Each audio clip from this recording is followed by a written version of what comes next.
M.Com ABST final year student के लिए paper seventh है, वो है ऑप्शनल पेपर है और जिसका नाम है advanced costing problems. Advanced costing problem उच्च स्तरीय लागत समस्याएं, ये हमारे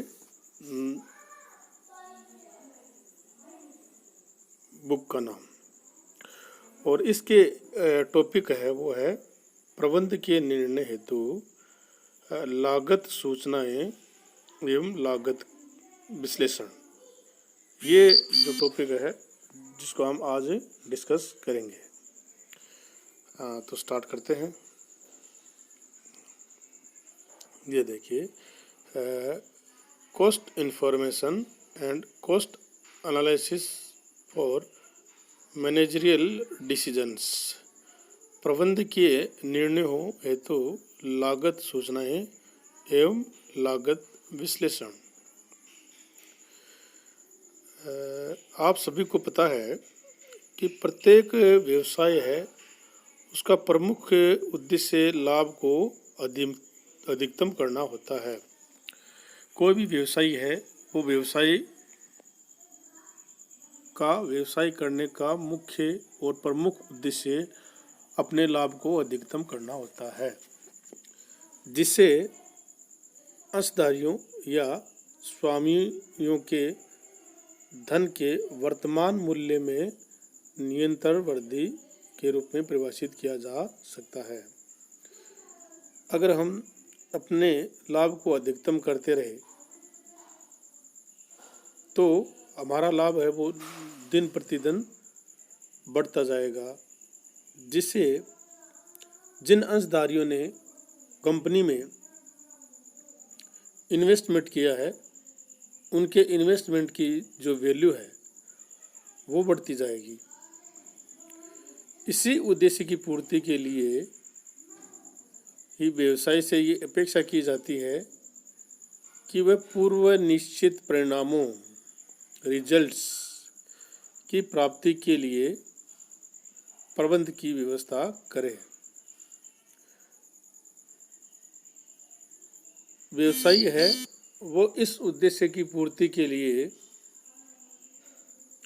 ये पहले सुनिश्चित करते हैं कि जो हमने रिजल्ट्स प्राप्त करने हैं उनके लिए प्रबंध पहले से ही व्यवस्था करें। वस्तुतः आज अनिश्चितता, जोखिम व प्रतिस्पर्धा से परिपूर्ण वातावरण में अपेक्षित परिणाम कुशल प्रबंध द्वारा ही प्राप्त किए जा सकते हैं। आज का जो वातावरण है, बिजनेस इन्वायरमेंट है, उसमें अनिश्चितताएं हैं और जोखिम से भरा हुआ जो वातावरण है वो निर्मित है। कोरोना संकट चल रहा है और प्रतिस्पर्धा बहुत कड़ी प्रतिस्पर्धा है वो चल रही है। तो इन सब बाधाओं को पार करने के लिए ज़रूरी है कि जो परिणाम हमने डिसाइड किए हैं उन परिणामों को प्राप्त करने के लिए हमें कुशल प्रबंधक की बहुत ज़रूरत होगी। वैज्ञानिक निर्णय प्रक्रिया को अपनाने जाने से पूर्व निर्णय विवेक, अंतर्ज्ञान, अनुभव, सहज बुद्धि, चातुर्य तथा व्यवसाय की कुशाग्र बुद्धि पर निर्भर थे। ये जो वैज्ञानिक निर्णय प्रक्रिया है उसको अपनाने से पूर्व हमें निर्णय विवेक, अंतर्ज्ञान, अनुभव, सहज बुद्धि, चातुर्य तथा व्यवसाय की कुशाग्र बुद्धि पर ये सब बात है वो निर्भर करती है। परंतु समय समय के साथ निर्णय लेने के आधार में अनेक परिवर्तन हुए हैं। आज व्यावसायिक निर्णय लेने के लिए उन सभी तथ्यों तथा घटनाओं को दृष्टि में रखना आवश्यक हो गया है जो इन निर्णयों को प्रत्यक्ष या परोक्ष रूप से प्रभावित करते हैं। आज का जो वातावरण है और घटनाएं हैं, उन सब को ध्यान में रखते हुए अगर हम निर्णय लेंगे, क्योंकि जो निर्णय हम ले रहे हैं उन निर्णयों में उन घटनाओं और तथ्यों का बहुत असर होगा। इन तथ्यों व घटकों को दृष्टिगत रखकर लिए गए निर्णय ही वस्तुपरक हो सकते हैं। निर्णय के वस्तुपरक होने के लिए आवश्यक है कि प्रबंधक को परिमाणात्मक सूचनाएं हैं वो परिमाणात्मक उपलब्ध हो। कोई भी डिसीजन लेने से पूर्व है हमारे पास उस डिसीजन से संबंधित जो सूचनाएं आती हैं वो परिमाणात्मक होनी चाहिए, उसमें क्वालिटी होनी चाहिए, क्वालिफाइड जो सूचनाएं हैं वो होनी चाहिए। हवा में बातें करने वाली सूचना में नहीं चाहिए, क्योंकि डिसीजन है वो बिजनेस पर बहुत ज़्यादा असर प्रभाव पड़ता है। अतः परिमाणों में व्यक्त की जाने वाली सूचना ही आज प्रमुख उत्तरदायित्व दायी माना जाता है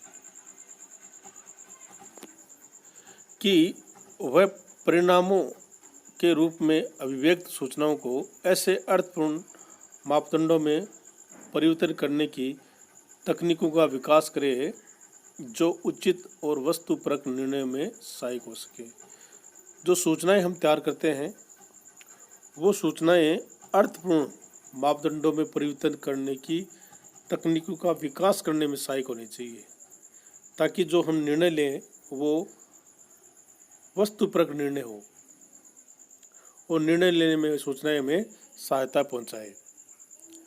प्रबंध के इस कार्य में लेखा संबंधी सूचनाओं की भूमिका है वो अत्यधिक महत्वपूर्ण होती है और ये सूचनाएं प्रबंधक के समय समस्त प्रमुख कार्यों, जैसे प्रबंध के प्रमुख कार्य कौन कौन से होते हैं, नियोजन होता है, प्लानिंग, निर्णय, डिसीजन एंड कंट्रोल, नियंत्रण के लिए अति आवश्यक होती है और इन्हीं सूचनाओं को कार्यकुशलतापूर्वक एकत्रित करने तथा उनका प्रभावपूर्ण ढंग से उपयोग करने पर ही प्रबंधक उपलब्ध साधनों का कुशल प्रयोग कर सकता है।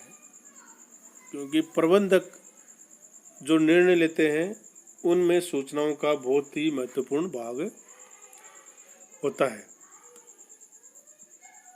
तथा व्यवसाय के आर्थिक कार्य निष्पत्ति की कुशलता बनाए रखने में समर्थ हो सकते हैं।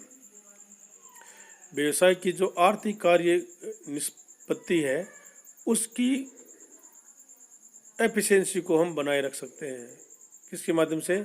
सूचनाओं के माध्यम से। यही कारण है कि वर्तमान युग में बड़ी औद्योगिक व व्यावसायिक संस्थाएं में एक प्रभावी सूचना संप्रेषण प्रणाली विकसित की जाती है।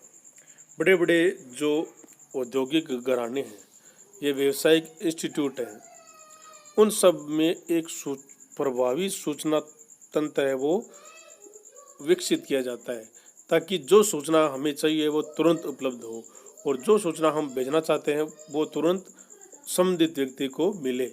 इसलिए एक प्रभावी सूचना तंत्र का होना बहुत ही जरूरी है। नेक्स्ट हम बात करें लागत व प्रबंध के सूचनाएं। अब हम बात करें कि जो सूचनाएं हैं उसकी परिभाषा क्या है। सूचनाएं माने तो ऐसे आंकड़ों के रूप में परिभाषित की जाती हैं जो संभवतः निर्णयकर्ताओं के भावी अनुमान को परिवर्तित और प्रभावित करते हैं। सूचनाएं, ये मानिए कि सूचनाएं वो एक हथियार है जो निर्णय जो करता है उसके निर्णय को परिवर्तित कर सकती है और प्रभावित कर सकती है। जो वो डिसीजन लेना चाहते हैं और सूचनाएं उनको उपलब्ध हो गई तो जो डिसीजन ले रहे थे उसमें परिवर्तन हो सकता है या वो डिसीजन बदल सकता है। प्रबंधकीय जो निर्णय लेते हैं उसमें सूचनाएं दो प्रकार की होती हैं। एक सूचनाएं तो होती है इंटरनल और एक होती है एक्सटर्नल, आंतरिक और बाह्य। दो प्रकार की सूचनाएं में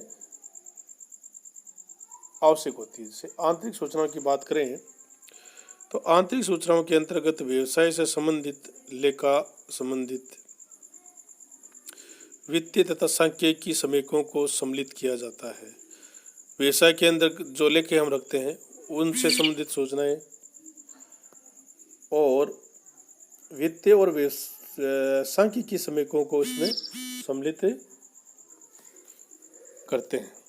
आंतरिक सूचनाओं की आवश्यकता संगठन के लक्ष्यों और उद्देश्यों के निर्धारण, नीति निर्धारण, योजना निर्माण तथा निर्धारित नीतियों के अनुसार नियोजन कार्यक्रम के क्रियान्वयन के लिए पड़ती है। जो आंतरिक सूचनाएं हैं उनकी आवश्यकता संगठन को लक्ष्यों और उद्देश्यों के निर्धारण, जो संगठन के लक्ष्य और उद्देश्य होते हैं उनको निर्धारण करने में पड़ती है, नीति निर्धारण करने में पड़ती है, योजना निर्माण में पड़ती है तथा निर्धारित नीतियों के अनुसार नियोजन जो कार्यक्रम हम बनाते हैं उसके क्रियान्वयन में सूचनाएं, आंतरिक सूचनाएं की आवश्यकता पड़ती है। अब हम बात करें बाह्य सूचनाएं। बाह्य सूचनाएं अथवा वातावरण बाहरी सूचनाओं के अंतर्गत उद्योग तथा राष्ट्रीय व अंतर्राष्ट्रीय अर्थव्यवस्था संबंधी समीकों को इसमें सम्मिलित करते हैं। बाहरी सूचनाएं उन व्यक्तियों और संस्थाओं के लिए आवश्यक होती हैं जो उस व्यवसायिक संगठन से किसी न किसी रूप से संबंधित होते हैं तथा संस्था के साथ किसी न किसी प्रकार व्यवहार करते हैं। व्यवसायिक तथा औद्योगिक संगठन को भी परिवर्तनशील वातावरण में अपनी संगठनात्मक प्रभावकारिता तथा आर्थिक समर्थता बनाए रखने के लिए न केवल अपनी आंतरिक कुशलता व उत्पादकता में वृद्धि करने के प्रति प्रयत्नशील रहना पड़ता है, अपितु बाह्य वातावरण जैसे राजनीतिक वातावरण क्या चल रहा है, सामाजिक वातावरण क्या है, समाज में जो वातावरण चल रहा है वो क्या है, आर्थिक वातावरण क्या है और सांस्कृतिक घटकों के प्रति जागरूक रहना आवश्यक होता है, क्योंकि ये घटक है वो नियंत्रण, मांग, लागत और लाभ को प्रभावित करते हैं। अगर राजनीतिक वातावरण सही नहीं है तो जो हम कार्य करना चाहते हैं वो सही तरीके से कार्य नहीं कर सकते। इसी प्रकार सामाजिक वातावरण सही नहीं है तो मांग नहीं होगी तो हम प्रोडक्शन नहीं कर सकते, क्योंकि मांग होगी तभी हम प्रोडक्शन कर सकते हैं और प्रोडक्शन नहीं करेंगे तो हमारा लाभ प्रभावित होगा।